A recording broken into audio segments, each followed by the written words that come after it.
Voy a pedirles por favor que abramos nuestras Biblias para poder estudiar la palabra de Dios en el primer libro de Reyes, capítulo 19. Primer libro de Reyes, capítulo 19.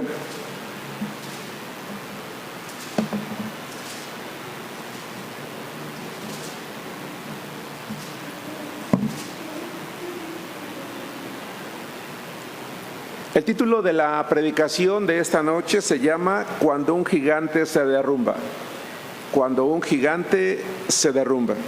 Con base en Primero de Reyes, capítulo 19. Voy a pedirles de favor que inclinemos nuestro rostro. Vamos a hacer una oración.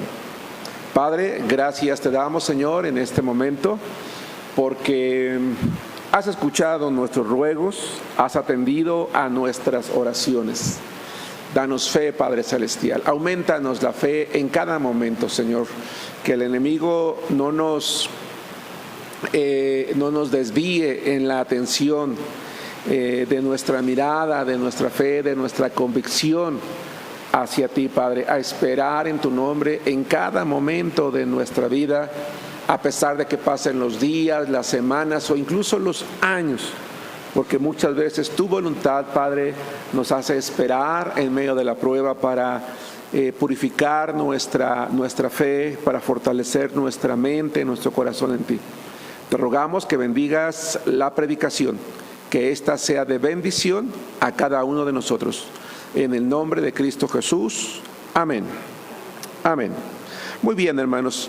Primer libro de Reyes, capítulo 19. El título de la predicación se llama Cuando un gigante se derrumba. Hermanos, ¿qué pasa cuando nosotros como hijos de Dios leemos la Biblia?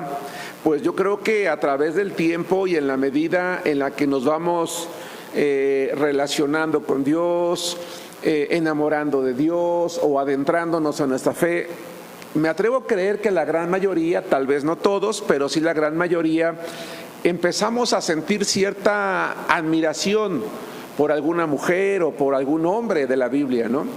Y entonces quizás ese hombre o esa mujer o esos hombres o esas mujeres, esos personajes de la Biblia llegan a convertirse en nuestra meta, lo cual no está mal, ¿no? Si a lo mejor decimos, es que me gustaría tener la fe que tuvo Ana, por ejemplo, que todavía no tenía un hijo, pero confió en Dios y hasta le dijo, Señor, si me lo das, te lo devuelvo, y lo hizo. O tal vez hay ocasiones en que me gustaría tener la paciencia de Moisés, en poder sobrellevar la carga de tantas personas, o la valentía de Josué para enfrentar tantas guerras, o el coraje de David para correr delante de un gigante en lugar de ir en contra de él, ¿no? O me refiero en sentido contrario. Pero ¿qué pasa cuando nuestros héroes, qué pasa cuando esos gigantes, porque yo no, al menos yo, tal vez no estés de acuerdo con el término, cuando yo veo a esos gigantes en la fe, esos hombres y esas mujeres que tú dices, wow, yo un día quisiera ser como ellos, y de repente los ves caer, de repente los ves dudar, de repente los ves en una situación anímica o emocional que tú y yo nunca nos imaginamos que podía llegar a estar allí. ¿Qué es lo que pasa cuando un gigante se derrumba? Es decir, cuando empieza a trastabillar, no a rechazar necesariamente a Dios y tampoco quizás necesariamente a ir en contra de Él, pero sí a caer, sí a disminuir, sí a tropezar, sí a un momento en el que tú dices, caray, yo pensé que eso no le iba a pasar a esta clase de hombres o a esta clase de mujeres. La pregunta es ¿por qué? Cuando un gigante se derrumba, hermanos, con base en Primero de Reyes, capítulo 19, versículos 1 al 4, vamos a ver que es por agotamiento. Hermanos, ¿ustedes conocen a alguien que no se canse? Yo creo que hasta el mejor deportista se cansa. Hasta el mejor atleta se cansa, hasta la persona más inteligente se cansa, hasta la persona más fuerte se cansa. Todos terminamos cansándonos. El problema del cansancio, hermanos, y en este caso el cansancio emocional, es que cuando se va acumulando, pues es como la batería, ¿no?, de nuestros dispositivos, llámese el teléfono, llámese el iPad, llámese la computadora, que va descargándose. Por ejemplo, la computadora o el teléfono, cuando ya se le está acabando la batería, incluso te avisa, ¿no?, ahorro de batería. Te quedan tantos minutos y si no lo recargas, puedes tener el mejor teléfono, pero si la carga se agota, ya no va a servir para nada. Es malo, hermanos, que un dispositivo electrónico se vacíe completamente. Hay ciertos porcentajes de los cuales uno nunca debe de permitir que lo disminuyan. Hay quien dice el 20%. Si tú dejas que el 20% de cualquier dispositivo, que la reserva de energía baje de ese 20%, probablemente va a dañar tu dispositivo. Lo mismo pasa en la vida del ser humano. El ser humano, cuando emocionalmente se desgasta, y llega un momento en el que no hace algo para volver a cargar o recuperar esas energías, entonces le va a traer grandes costos. Y eso fue lo que pasó con Elías. A Elías le pasó algo que no nos debería de pasar a nosotros, o que probablemente nos ha pasado y no hemos entendido por qué. Dice la palabra de Dios, voy a leer 19 del 1 al 4. Una historia que muchos de los que estamos aquí conocemos y que seguramente nos va a servir de repaso y espero también de bendición. Dice la palabra del Señor así: Acab dio a Jezabel la nueva de todo lo que Elías había hecho y de cómo había matado a espada a todos los profetas. Entonces envió Jezabel a Elías un mensajero diciendo: así me hagan los dioses y aún me añadan, si mañana a estas horas yo no he puesto tu persona como la de uno de ellos. Viendo pues el peligro, en este caso Elías se levantó y se fue para salvar su vida, y vino a Berseba, que estaba en Judá, y dejó allí a su criado. Y él se fue por el desierto un día de camino, y vino y se sentó debajo de un enebro. Y deseando morirse, dijo: basta ya, oh Jehová, quítame la vida, pues no soy yo mejor que mis padres. Si nosotros estudiamos la vida de este gigante en la fe, nos vamos a dar cuenta que Elías, hermanos, era un hombre que tenía una fe tan grande. Dios tenía tanto cuidado de este hombre, que cuando Elías tuvo que huir del rey Acab, le dice: no te preocupes, vete a un arroyo, al arroyo de Querid, yo allí te voy a cuidar. Y Dios utilizaba a los cuervos para llevarle comida. ¿Quién se iba a imaginar que un animal carroñero te iba a llevar carne, te iba a llevar comida? Allí tenía, ¿verdad?, la seguridad de parte de Dios. Cuando eso faltó, le dijo: vete a este lugar, a Sarepta, a la casa de una viuda. ¿Quién iría a pedirle ayuda en aquellos tiempos a una viuda que habitualmente sería una mujer pobre? Y Elías lo comprobó. Cuando llegó esta mujer ya no tenía de comer. El último alimento estaba a punto de comérselo ella misma. Pero creyó cuando vio al varón de Dios, y entonces Dios multiplicó su pan. Y cuando Elías estaba siendo perseguido, hermanos, llegó un capitán con su ejército, le dijo: tú eres Elías. Dijo: sí, yo soy Elías. Fuego del cielo, que descienda fuego del cielo y acabe contigo. Y entonces Dios escuchó, honró las palabras de este gigante y descendió fuego del cielo. Pero hubo un problema, hermanos, en todo esto.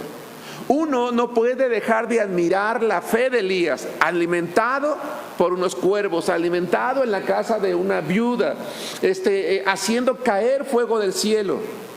Pero él tuvo un problema. Y él cometió un error en todo esto, y lo vamos a ver un poquito más adelante.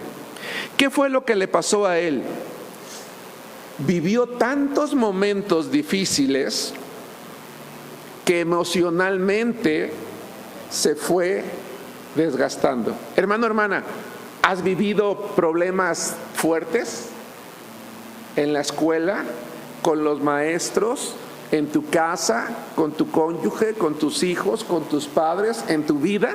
¿Qué se siente cargar con tantos problemas?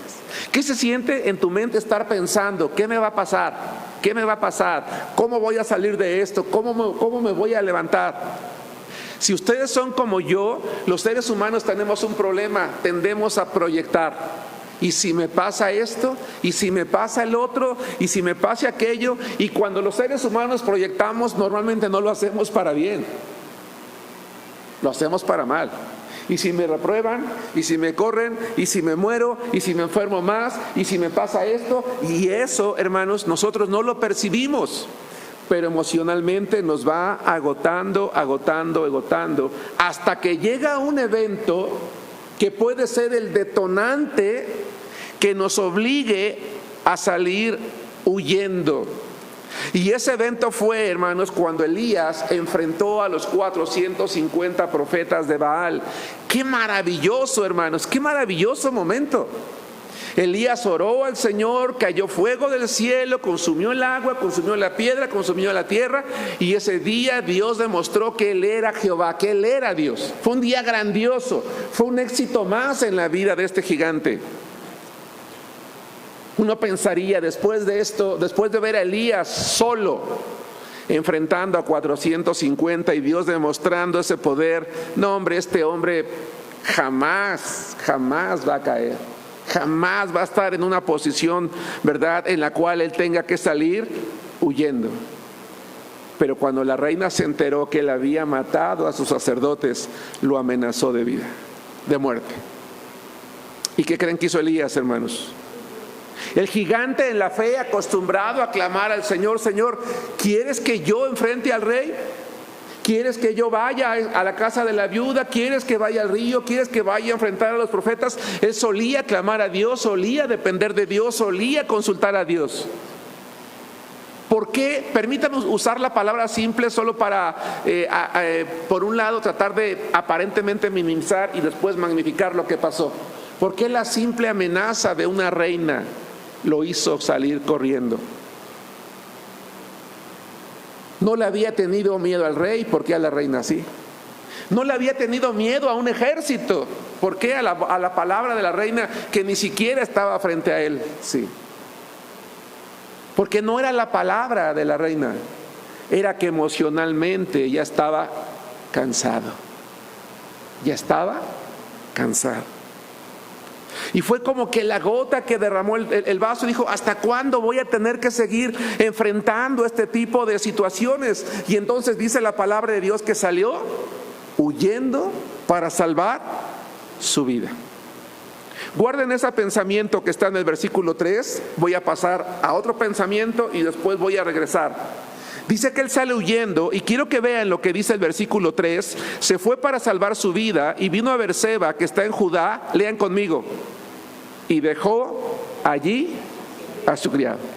¿Qué fue lo que hizo Elías, hermanos? Según esta última parte del verso, dejó allí a su criado. Yo les pregunto, ¿no creen ustedes que lo debió de haber llevado con él?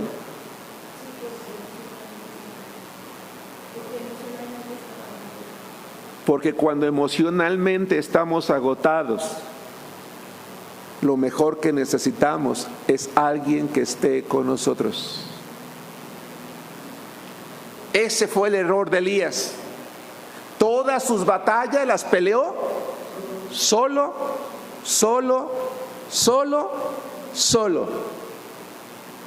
Y cuando una persona está sola, se aísla de los demás, cree que no necesita ayuda, cree que no necesita consejo, cree que no necesita un llamado de atención. ¿Saben qué va a pasar con él? Se va a caer. ¿Por qué dirá la Biblia en Eclesiastés: mejor son dos que uno? Porque si uno cayere, ¿qué dice? ¿Habrá quién lo levanta? Y en este caso, ¿quién iba a levantar a Elías? Nadie. Su siervo. Pero lo dejó Ese fue su error. Entonces cada uno de nosotros, hermanos, hermanas, probablemente seamos, en el caso de las hermanas, mujeres de fe, temerosas de Dios, gigantes que han enfrentado muchas luchas, y los varones tal vez gigantes en la fe, y tú digas, no hombre, yo doy gracias a Dios porque he enfrentado batallas, he pasado por pruebas y aquí estoy. Sí, pero ¿quién ha estado contigo? Bueno, sí, Dios. Pero los seres humanos tenemos un problema. Necesitamos un compañero físico. Esa es la realidad. Equivocadamente los cristianos decimos, yo no necesito a nadie, Dios está conmigo. Error. Error. Necesitamos a alguien. Siempre vamos a necesitar a alguien para poder desahogarnos emocionalmente. Y entonces vemos aquí a este hombre huyendo cuando estaba acostumbrado a enfrentar los mayores peligros, y además lo hace solo, porque decide dejar allí a su siervo. Tenía que haberlo llevado con él. Y entonces, hermanos, él empieza a huir, va caminando, y llega un momento, hermanos, que en esa soledad, versículo 4, termina deseando algo, que es morirse. ¿Alguien aquí, hermanos, sabe lo que es el diálogo interior? ¿Qué es el diálogo interior? Cuando estás tan abrumado, abrumada, tú solito empiezas a decirte, estoy solo, a nadie le interesa mi vida, tal vez ni siquiera a Dios, porque si Él estuviera conmigo, ¿verdad?, no habría permitido que yo pasara por esta prueba, que la reina me amenazara. Y entonces nuestra mente empieza a traer a la memoria todo aquello que hemos vivido, a maximizar esa soledad, a maximizar el dolor, a maximizar el sufrimiento. Y entonces terminamos deseando la muerte. Nunca te admires, nunca señales, nunca juzgues a alguien que te diga, es que yo quisiera morirme. A veces decimos con facilidad, no, hermano, ¿cómo crees? Tú no digas esto, jamás deberías de decir eso. Bueno, es porque tú jamás, tal vez nunca has estado en el lugar de él o de ella. ¿Sí me explico? Quiero que me veas a mí, o quiero que te veas a ti el día que tú y yo estemos en ese desgaste emocional. Y Dios nos guarde de eso, hermanos, de a ver qué vamos a decir. Aquí vemos a un gigante diciéndole a Dios, Señor, mejor quítame la vida, no vale la pena. He perdido el propósito, he perdido el sentido. Hermanos, ¿perdió el sentido de la vida por estar involucrado en el pecado? ¿Perdió el propósito de su vida por haberle fallado a Dios? Al contrario, él se había entregado a Dios. Pero ¿cuál fue su error? Dijimos, estar solo. Creer que no necesitaba a alguien con quien hablar. Salió huyendo, solo, deseando la muerte y menospreciándose. No soy yo mejor que mis padres, yo no valgo nada. Yo no valgo nada. No valgo como mujer, no valgo como hombre, no valgo como padre, no valgo como hijo, no valgo como esposo, nada. No soy ni siquiera mejor, dice Elías, que mis propios padres. Una de las razones por las que nos agotamos, hermanos, es porque queremos enfrentar solos las adversidades y por creer que estamos solos. Ojo, por creer que estamos solos, que incluso ni Dios se interesa por nosotros.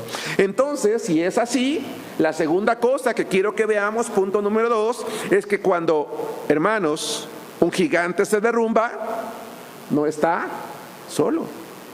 Cuando un gigante se derrumba, hermanos, no está solo. Vamos a ver lo que dicen los versículos 5 al 7. Versículos 5 al 7. Es importante, hermano, hermana, que tú y yo hoy nos examinemos cómo estamos emocionalmente. ¿Qué adversidades estamos enfrentando? ¿Qué pruebas? Y no digo qué tentaciones. ¿En qué estamos involucrados en la obra de Dios? Porque servir a Dios también desgasta física y emocionalmente. Créanlo, servir a Dios también desgasta física y emocionalmente. Así que si tú y yo creemos que por estar sirviendo a Dios no nos va a pasar nunca un desgaste, estamos equivocados. Nos va a pasar, tarde o temprano nos va a pasar. Y lo primero que tenemos que entender es que a pesar de que creemos que estamos solos, no lo estamos. No lo estamos, hermanos. Dice Primero de Reyes 19, 5 al 7. ¿Vamos bien? Y echándose debajo del enebro, es decir, llegó a un lugar, se quedó dormido, y aquí luego un ángel le tocó y le dijo: levántate, come. Entonces él miró, y aquí a su cabecera una torta cocida sobre las ascuas y una vasija de agua, y comió y bebió y volvió a dormirse. Y volviendo el ángel de Jehová, ya resulta que no era cualquier ángel, era el ángel de Jehová, Cristo preencarnado. La segunda vez lo tocó diciendo: levántate y come, porque largo camino te resta. En medio de la soledad en la que él creyó estar, Dios personalmente, en la persona del ángel de Jehová, que no es otro sino Cristo preencarnado, se presentó delante de él para hacerle entender una cosa: no estás solo, yo no me he olvidado de ti, no te he abandonado, vengo contigo, vengo a tu lado, a pesar de que estás corriendo en sentido contrario. Porque muchas veces eso es lo que pasa.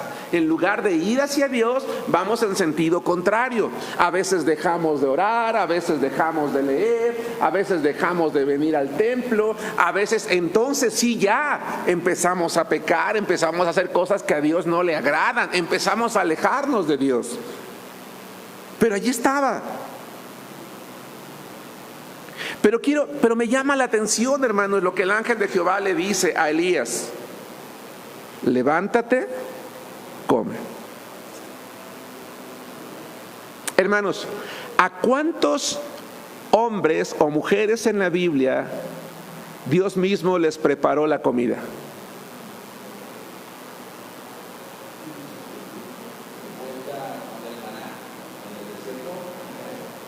Bueno, eso simplemente caía y ellos tenían que cocinarlo, o sea, no estaba listo para comer.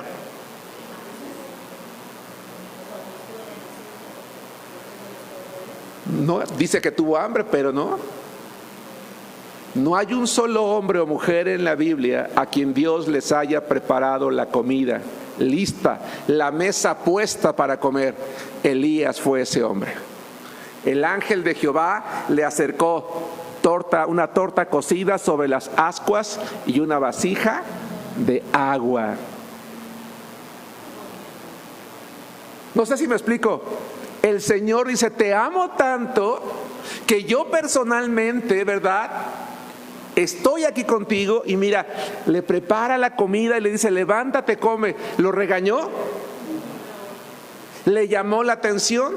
¿Le dijo que era digno de un castigo? ¿Le reclamó por desear morirse? ¿Por qué no? ¿Se lo merecía? Pensemos como humanos, ¿se lo merecía? Si todos fueran como yo, diríamos sí, se lo merecía. Pero Dios dice no. Ahora, ¿por qué Dios no lo hace, hermanos? Porque Dios es misericordioso. Porque Dios entiende, hermanos. ¿Sí me explico? Porque Dios comprende que sus hijos muchas veces son débiles. Somos débiles, ¿sí?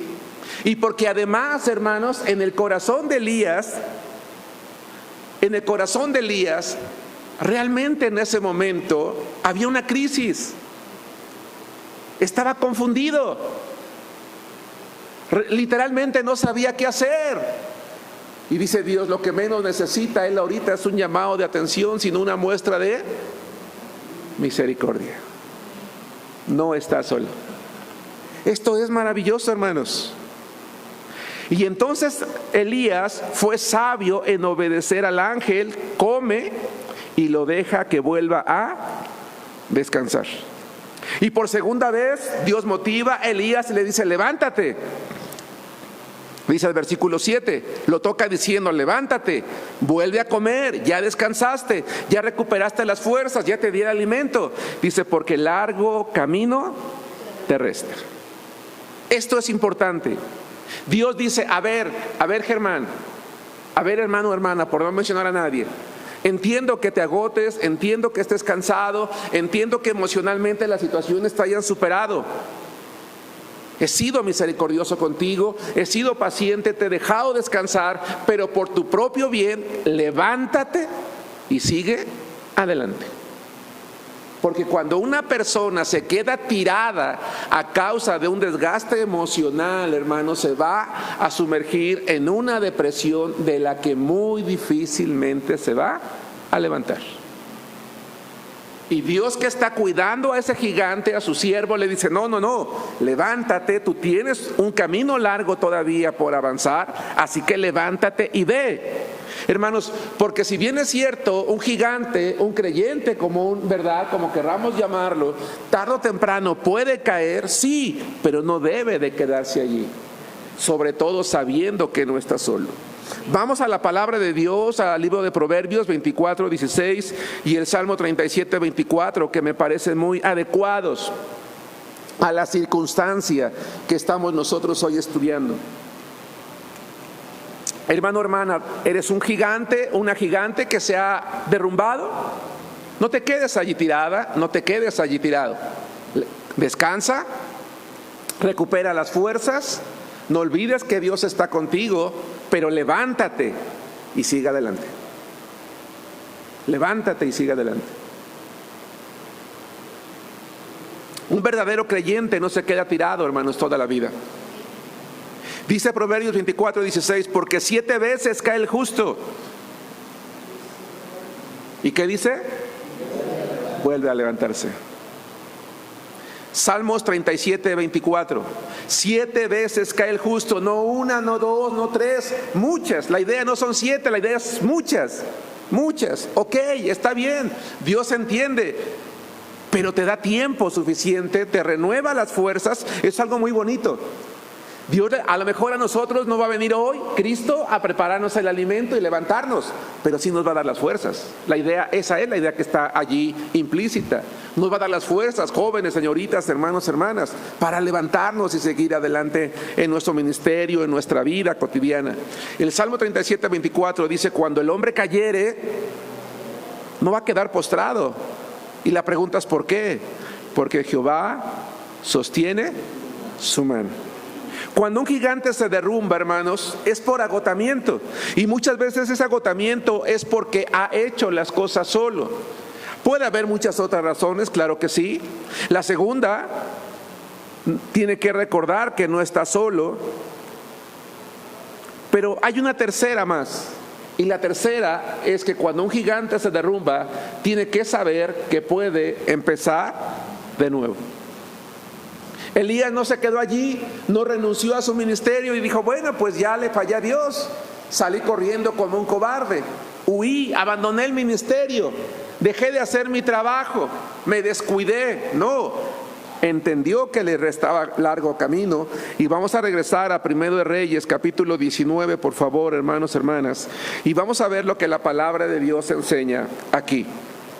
Voy a dar lectura a los versículos 8 hasta el 19 y voy a sacar de allí, hermanos, 4 ideas. Incluso, si me lo permiten, vamos sacándolas poco a poco para no hacer una lectura tan larga. Versículo 8.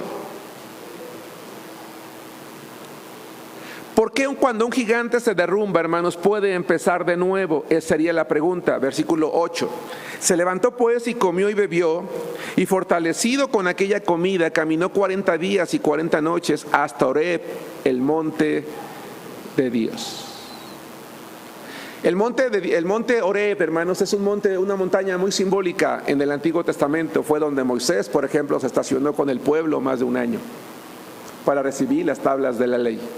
En este monte Dios tuvo encuentros personales con diferentes personajes, y allí va Elías, porque Dios seguía con él. Pero también, hermanos, también vamos a ver que Elías hizo algo estupendo, algo que tenemos que hacer nosotros también. Elías le dice a Dios cómo se sentía. Vamos a ir al versículo, vamos a dejar de momento el 9, vamos a leer el 10.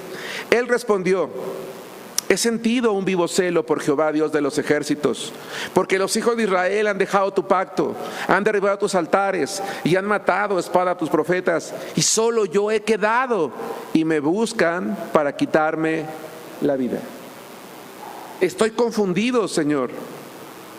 Estoy solo, estoy triste, estoy preocupado. Me pregunto por qué solamente yo. Y además, Señor, me están persiguiendo para quitarme la vida. ¿Cómo no quieres que me sienta de esa manera? Él le dijo a Dios la realidad. 3. Dios le vuelve a mostrar a Elías su presencia, pero lo hace de una manera particular. Vamos a ver los versículos 11 al 14. Él le dijo: sal fuera y ponte en el monte delante de Jehová. Y he aquí Jehová que pasaba, y un grande y poderoso viento que rompía los montes y quebraba las peñas delante de Jehová. Pero Jehová no estaba en el viento, y tras el viento un terremoto, pero Jehová no estaba en el terremoto. Y tras el terremoto un fuego, pero Jehová no estaba en el fuego. Y tras el fuego un silbo apacible y delicado. Y cuando lo oyó Elías, cubrió su rostro con su manto y salió y se puso a la puerta de la cueva. Y aquí vino a él una voz diciendo: ¿qué haces aquí, Elías? Él respondió: he sentido un vivo celo por Jehová, Dios de los ejércitos, porque los hijos de Israel han dejado tu pacto, han derribado tus altares y han matado a espada a tus profetas, y solo yo he quedado y me buscan para quitarme la vida. Hace unos días, hermanos, pude compartirle de Cristo a un varón que estaba pasando o está pasando, lamentablemente, por una crisis fuerte en su hogar, en su matrimonio. Y él decía que él quería pedirle a Dios que restaurara su vida, que restaurara su familia, que restaurara su matrimonio. Y entonces empezamos a platicar, a conversar, le hice una serie de preguntas y llegó un momento en que traté de llevar la conversación para poder compartirle el Evangelio de Jesucristo. Y cuando le hice la invitación, hermanos, para recibir a Cristo, él me dijo: sí, pero me gustaría primero hacerte una pregunta. Si yo acepto a Cristo, ¿Dios me va a dar una señal?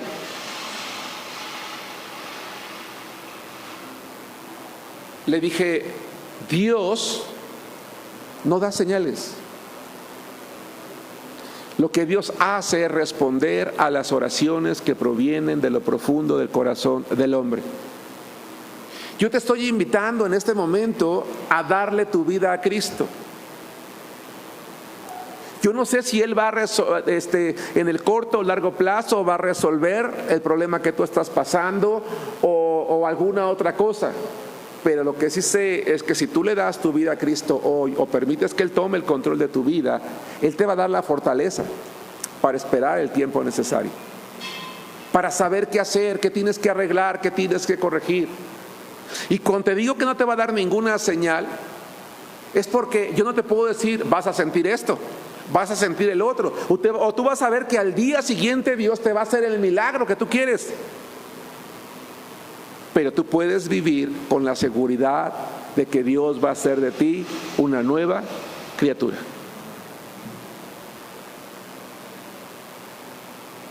Otra persona a la que le pude compartir de Cristo estaba molesta, incómoda, enojada con Dios porque Él le pidió que la cuidara, es diabética, y le amputaron su pie. Estoy desanimada, dice. Dios me ha abandonado. Porque yo le pedí que no me quitaran mi pie, que no me lo cortaran. Me fueron quitando poco a poco mis dedos y ahora el pie, y no lo detuvo. Es cristiana. Y yo le dije: oye, me da mucho gusto que seas cristiana. Y le dije: ¿en qué servías en tu iglesia antes de que te amputaran tu pie? Dijo: yo apoyaba en el aseo, apoyaba en los talentos, apoyaba en esto, apoyaba en el otro, apoyaba en aquello. Y le dije: felicidades, siga haciéndolo, siga haciéndolo. Dice: pero ¿así cómo? Le dije: estás viva, estás viva. ¿Te va a costar más moverte? Sí.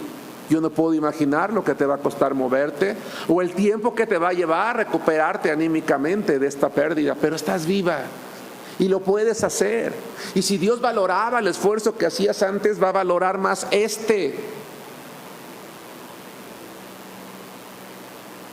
Pero yo no puedo decirte que Dios va a hacer un milagro devolviéndote tu pie.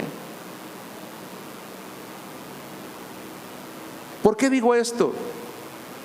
Porque muchas veces es lo que esperamos de Dios. Milagros, milagros, milagros. Quiero que te imagines a Elías, sí, en medio de ese terremoto, en medio de ese viento fuerte, en medio de ese fuego, quizás esperando una manifestación de Dios. Dice, pero allí no estaba Dios, pero allí no estaba Dios, pero allí no estaba Dios, pero allí no estaba Dios. Entonces, ¿dónde? Dice Elías.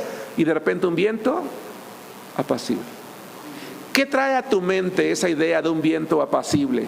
¿Qué quería traer Dios a la vida de Elías? Precisamente lo que le faltaba: paz.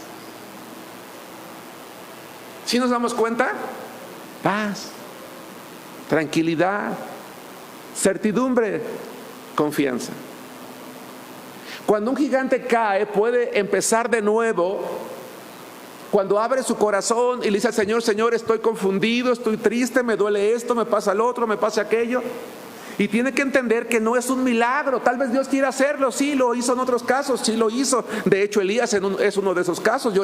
Por eso hice referencia cuando lo alimentó con los cuervos o cuando mandó fuego del cielo. Pero para todo hay momentos. Aquí no era el momento de milagros, era el momento de decirle: oye, yo te puedo dar algo mejor.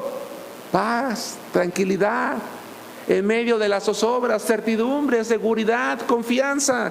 Esa paz que te puede hacer levantarte de nuevo, recuperar las fuerzas y seguir adelante. Y ahora sí, Elías había obedecido, se había levantado, había seguido su camino, pero se había quedado allí un buen tiempo, más del normal. Y entonces ahora sí Dios le dice: ¿qué haces aquí? ¿Sí nos damos cuenta? Ahora sí le dice: ¿qué haces aquí? Tenías que haberte seguido, tenías que haberte ido, tenías que volver. Por eso lo instruye precisamente a eso. Vamos al versículo 15. Le dijo Jehová: ve, vuélvete por tu camino, por el desierto de Damasco, y llegarás y ungirás a Hazael por rey de Siria. Vamos al versículo 18. Y yo haré que queden en Israel 7,000 cuyas rodillas no se doblaron ante Baal y cuyas bocas no lo besaron. Hermanos, Elías se había equivocado, no era el único. Había otros 7,000 como él. Así que cuando tú y yo pensemos: Dios me ha abandonado, Dios me ha dejado, yo soy el único. No, hermano. En la iglesia seguramente habrá alguien tan consagrado como tú, alguien tan fiel como tú, alguien que ame al Señor como lo haces tú. Por eso es que tenemos que seguir con fidelidad. Y entonces dice: partiendo él de allí, 19, halló Eliseo, hijo de Safat, que araba con 12 yuntas delante de sí, y él tenía la última, y pasando Elías por delante de él, echó sobre él su mano. Es decir, volvió a su ministerio, volvió a hacer aquella tarea para la cual él había sido llamado. Retoma las fuerzas, ha descansado, el Señor lo ha alimentado, le ha demostrado que está con él, le ha dado paz, le ha dado tranquilidad, el temor se ha quitado, el desgaste emocional se ha superado, está listo para regresar e incluso tiene la capacidad y las fuerzas, hermanos, para escoger a un sucesor, a Eliseo. ¿Y cómo terminó la vida de este hombre? Con eso termino y dejo el tiempo a quien está dirigiendo. Segundo de Reyes 2, 9 y 10. Cuando un gigante se derrumba, hermanos, puede empezar de nuevo hasta el punto no solamente de alcanzar la misericordia de Dios, sino de ser colocado en una situación de nuevo de privilegio. Hermano, si tú piensas: es que no debí de haber dejado el ministerio, no debí de haberme dejado llevar por el agotamiento, ya no voy a recuperar aquella relación que tenía con Dios. Hermano, no esperes recuperar la relación que tenías antes con Dios. Ve por algo mejor. No sé si me explico.